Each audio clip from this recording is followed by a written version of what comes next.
I carabinieri sono già sulle tracce del branco che nella notte tra venerdì e sabato ha picchiato selvaggiamente due giovani di 26 e 22 anni in Piazza dei Signori. Piazza dei Signori, dunque, torna al luogo della violenza alle 3 di notte quando i due stavano bevendo una birra seduti sui gradini della Gran Guardia. Il video dell'aggressione è già nelle mani degli uomini dell'Arma che avrebbero già identificato alcuni degli aggressori già noti alle forze dell'ordine.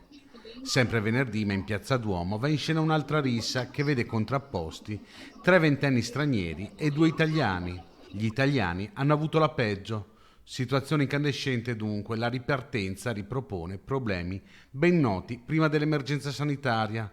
Le forze dell'ordine presidiano le zone più calde, ma la situazione resta di difficile gestione. Sabato intanto gli agenti della Polizia Municipale hanno chiuso per 5 giorni il Bar Fly di Galleria Tito Livio perché tra un cliente e l'altro non pulivano i tavolini ed è stato multato un altro bar del centro che dava da bere alcolici ai minori.